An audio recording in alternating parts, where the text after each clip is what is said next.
We live in a storm of distraction, our minds cluttered with endless noise. Yet, a select few find profound stillness, not in a remote temple, but in their own homes. They understand a fundamental truth about clarity that most will never learn. 99% of people miss the final principle, which reveals how your outer world is silently shaping your inner peace.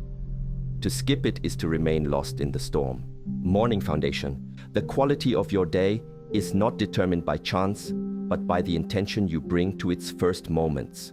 Before the world can impose its will upon you, before the endless stream of information seeks to capture your awareness, there exists a brief, quiet window. In this sacred space, you are not a reactor, you are a creator.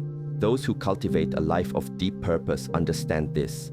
Their first action is not to consume from a screen, but to establish order in their physical world, creating a foundation for the mind. This practice often begins with the humble act of making the bed. It is an act so simple, its power is often overlooked. But this is not about domestic duty. It is an exercise in discipline. It is the first victory of the day. In the first moments of your waking consciousness, you choose to take a small patch of chaos and transform it into visible, tangible order. This simple, structured action sends a powerful message to your deeper self. You are in command of your life, starting with the space immediately around you. The act is symbolic. As you smooth the sheets and arrange the pillows, you are performing a ritual of smoothing your own mind for the day ahead. You are making a physical statement that you value structure, intention, and peace. This act creates an anchor of calm in your personal environment. It is the first affirmation you make. In this small domain under my control, I choose clarity over clutter. This single choice sets a powerful precedent for the thousands of choices that will follow. Another part of this morning foundation is to consciously cleanse the energy of the space. This is done by simply opening a window, allowing fresh air to enter. It is an invitation, not for the noise and demands of the world, but for its vital essence. This is a deliberate exchange of stagnant energy from the night for the new, fresh potential of the morning. It is a moment of connection, a recognition that your personal space is not isolated, but is a part of the living, breathing world. Many people start their day by grabbing a device, inviting a torrent of external anxieties and opinions into their mind before their feet even touch the floor. This is akin to opening your door to a crowd of shouting strangers. But the wise practitioner does the opposite. They first fortify their sanctuary. They build a gentle buffer of order and fresh energy between their inner stillness and the world's inevitable pull. The goal is to start from a place of quiet strength. The benefit of these actions unfolds throughout the day. When you return to your room, perhaps after a period of difficulty or stress, your eyes do not land on a scene of disarray that mirrors your inner turmoil. Instead, they land on a bed that was made with intention. They land on a symbol of your own care and discipline. This visual cue serves as a quiet reminder of your capacity to create harmony. That simple reminder can be a source of profound strength, helping you reset and recenter. This is not about adding more chores to your life. It is about understanding the immense leverage found in small mindful acts. It is about beginning the day from a position of proactive calm rather than reactive chaos. The foundation you lay in these first few minutes is the ground upon which the structure of your entire day will be built. You have the choice to build it on solid rock or shifting sand. Choose rock. Daily maintenance. In the natural world, large catastrophes are almost always the culmination of small, ignored imbalances. A mighty river does not carve a canyon in a single surge, but through the patient, persistent work of water flowing over stone, moment by moment. The overwhelming chaos that can take hold of a home, and by extension, our inner peace, is not the product of one great disaster. It is the result of 1,000 tiny deferrals, 1,000,000 small surrenders to the idea of later. Those who live with a serene mind understand this truth. They do not engage in heroic, weekend-long battles against mountains of clutter. Their method is far more effective and requires far less energy. They practice a form of continuous, mindful maintenance. They have integrated the principle of immediate engagement into the very fabric of their being. This appears in habits so small they seem insignificant, but their cumulative power is immense. A core practice is cleaning as you go. When preparing a meal, you do not let used utensils and scraps accumulate into a daunting task that looms over you. Instead, you rinse the mixing bowl right after you use it. You wipe down the counter space the moment it is cleared. Each part of the creative process is balanced with a small, immediate act of restoration. It is a dance between doing and undoing, creating a constant state of equilibrium. This habit is not born from an obsession with neatness. It arises from a deep understanding of energy conservation.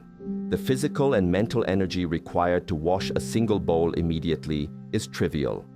But the mental energy needed to face an entire sink full of dishes, an emblem of tasks postponed, is substantial. That looming task becomes a source of low-grade anxiety, a silent drain on your precious mental resources. By engaging immediately, you prevent this leak. This philosophy of immediate engagement extends far beyond the kitchen. It applies to every single interaction with your environment. When you retrieve the mail, you do not place the stack on a table for an undefined later. Later is a place of illusion where tasks go to multiply. Instead, you process it right then, sort it, discard the junk, and place the important documents where they belong. The entire action might take only 2 minutes, but in that time, you have prevented a seed of clutter from taking root. This leads to the discipline of the 1-minute rule. If an action takes less than a minute to complete, it is done without hesitation. Hanging up your coat instead of draping it over a chair. Placing your shoes back on the rack instead of leaving them by the door. Wiping a small spill. These are not seen as interruptions to the day, they are the substance of the day itself. Seeing them as obstacles is a misperception of life's flow. Engaging with these small moments mindfully is a form of active meditation. When you hang up your coat, it is not a mere chore, it is an act of presence. You are showing respect for the object, for your space, and for your future self, who is spared the need to correct a past moment of neglect. You are constantly closing loops, leaving no unresolved threads to snag your attention later. Your mind remains clear because your environment is clear. This is the path away from overwhelm, conscious unburdening. The space we inhabit is not just an empty container for our bodies and belongings. It is a living reflection of our mind. Every object we choose to keep holds an energetic weight. It is tethered to a memory, a past ambition, a forgotten obligation, or an old version of ourself. Without regular and conscious evaluation, our homes can cease to be sanctuaries of peace and instead become crowded museums of who we once were, filled with artifacts that no longer resonate with who we are today. Those who master the art of serene living know that true peace requires lightness, not just of mind, but of environment. They practice a continuous and gentle form of unburdening. This is not a frantic, once-a-year purge, but a steady, ongoing conversation with their belongings.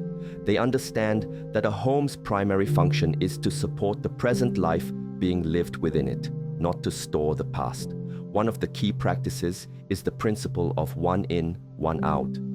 This rule is beautifully simple. When a new item is brought into the home, be it a book, a piece of clothing, or a kitchen gadget, a similar item must be released. This discipline prevents the slow, almost invisible accumulation of possessions that leads to clutter. It forces a conscious choice. To acquire this new thing, what old thing am I willing to let go of? This simple question keeps the inventory of your life current and intentional. It transforms consumption from a passive act into an active, mindful choice. This practice instills a powerful sense of accountability for one's physical space. It makes you pause before every purchase and ask, is this item truly worth letting something else go for it? More often than not, this small moment of reflection is enough to prevent impulse purchases that would otherwise add to the physical and mental load.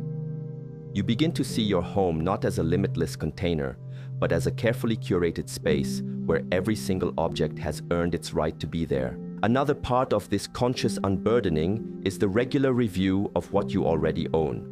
This can be a designated box or basket kept in a convenient place. As you go about your week, whenever you encounter an object you haven't used in a long time, an item that evokes a negative feeling, or something that simply no longer fits your life, you place it in the box.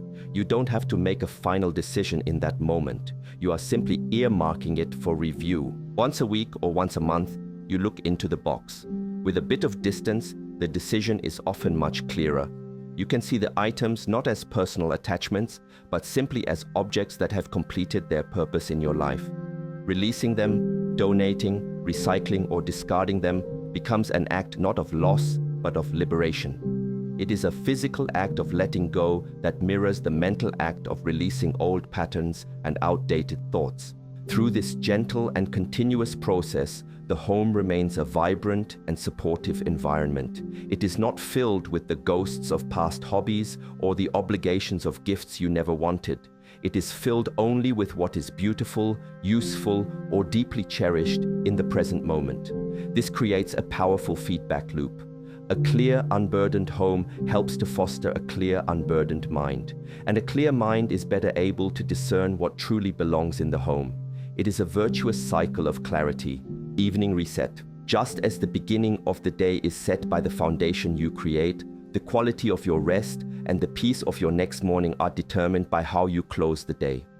The transition from the active, doing state of day to the passive, being state of night is a crucial passage. Many people stumble into it, carrying the debris and unfinished business of the day with them into their rest. But a disciplined mind knows the value of a clean closure. An evening reset is not another chore. It is an act of deep kindness to your future self. The practice is simple. Before retiring for the night, a brief 10-minute walkthrough of the main living areas is performed. This is not a deep clean. It is a swift, gentle act of restoration. Mugs are returned to the kitchen, cushions are straightened, a book is placed back on its shelf, a work surface is cleared. The goal is to bring the space back to a neutral, orderly state. It is about erasing the temporary disorder of the day's activities. The psychological impact of this ritual is immense. By performing this small act of tidying, you are closing the loop on the day that has passed. You are symbolically putting it to rest. This provides a sense of completion and finality, allowing the mind to more easily release its grip on the day's events, worries, and lingering tasks. You are signaling to yourself that the work is done, the day is complete, and now is the time for genuine rest. To awaken in the morning and be greeted by a clean, orderly space is a profound gift you give to your future self. Instead of your first waking sight being the chaotic remnants of last night's fatigue, it is a scene of calm. This immediately sets a tone of peace and potential for the new day, rather than starting it with a backlog of small chores and a feeling of being behind. You begin the day with a clean slate, both literally and mentally, reinforcing the morning foundation. This ritual also has a practical benefit related to something we call decision fatigue. Every day, your mind makes thousands of small decisions. By evening, its capacity is diminished. If your environment is cluttered, even subconsciously, it presents you with 100 tiny visual decisions and questions. What should be done with that? Where does this go? This low-level mental static interferes with deep relaxation. Clearing the space removes these visual triggers and allows the mind to achieve a more profound state of quiet. The evening reset is a buffer between the complexity of your waking life and the simple sanctuary of your sleep. It is the drawing of a curtain, the closing of a door. Think of it as preparing the temple for a period of silence. You wouldn't leave scattered tools and dust on the floor before a session of meditation.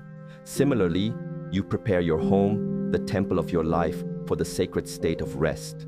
It is an act of reverence for your own well-being. This is a practice of transition. It is the conscious and deliberate shift from one state of being to another. Life is a series of such transitions, from waking to activity, from activity to rest, from rest to waking. By honoring these transitions with small mindful rituals, we bring harmony and grace to the entire rhythm of our lives. The evening reset ensures that each day ends not in collapse, but in peaceful, intentional closure, paving the way for a restorative night and a powerful new dawn. Mindful placement. There is a simple yet profound truth that governs the state of our homes. An object without a designated place to live is by definition clutter. It will perpetually drift from countertop to table to chair, becoming a source of visual noise and a constant, low-level drain on our mental energy. The secret to a home that stays effortlessly tidy is not constant cleaning, but a well-designed system of belonging. The wise individual understands that every single item they own must have a home. This concept, the designated home, is the absolute bedrock of a sustainably organized space. It is not enough to simply tidy up by hiding things in drawers or closets. True order comes from a predefined system where every object has an assigned spot. Your keys don't just go on the table, they go in a specific bowl by the door. Your reading glasses don't live somewhere in the living room. They live on the small tray next to your favorite chair. Creating this system requires a period of initial, focused intention. You must walk through your space and make conscious decisions. Where do bills go from the moment they enter the house? What is the permanent home for the remote controls? Where do shoes live? This is not a chore, but an act of designing your life for ease and flow. You are creating pathways of least resistance that guide you naturally toward order instead of chaos. Once this system is established, the act of tidying is transformed. It ceases to be a complex problem-solving exercise. Where should I put this? And becomes a simple, almost mindless act of returning things to their home.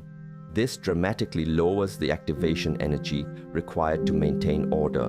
The mental load of cleaning is reduced by 90% because the decisions have already been made. You are simply executing a pre-planned and graceful motion. This practice also changes your relationship with the objects themselves. When an item has a home, it is imbued with a sense of purpose and belonging. It is no longer a random piece of stuff, but a part of a larger, coherent system. This mindfulness fosters a greater sense of respect for your possessions and your environment. You begin to handle objects with more care as you return them to their rightful place. It becomes a small, repeated ritual of respect. This principle reveals why many attempts at organizing fail. People often focus on the act of tidying rather than the system of organization. They spend a whole day creating a pristine space, but because they have not assigned a permanent home to every object, the chaos inevitably creeps back in. A home for everything is the only sustainable solution. It is the invisible architecture that supports a life of visible calm. If you find that you cannot identify a home for a particular object, it poses a powerful question. Does this object truly belong in your life? Often, items that create persistent clutter are items that we don't truly need, use, or love. Their inability to find a home within your system is a sign that their real home is somewhere else, perhaps donated to someone who needs it or recycled. The system of mindful placement becomes a powerful filter for what you allow to take up space in your life. Systematic approach. The human mind craves rhythm and predictability. When our basic routines are structured and reliable, it frees up immense amounts of cognitive energy that can then be applied to higher-level thinking, creativity, and presence. Those who maintain a life of clarity and order do not rely on sporadic bursts of inspiration or willpower. They rely on systems. They understand that a good system makes positive outcomes the default, not the exception. For the home, this often means creating a simple, rotating cleaning schedule. This is not a rigid, oppressive timetable. It is a gentle guide that removes the burden of decision-making. Instead of looking around and feeling the overwhelming sense of everything needs to be cleaned at once, you have a simple structure. Monday might be for bathrooms, Tuesday for dusting, Wednesday for floors, and so on. The tasks are broken down into small, manageable portions, distributed throughout the week. This approach completely prevents the buildup that leads to dreaded big clean days. A task that might take several exhausting hours if left for a month becomes a simple 15-minute process when done weekly. The system levels out the effort required, transforming a monumental peak of work into a series of small, gentle waves. It makes maintenance a consistent and almost effortless part of life's natural rhythm.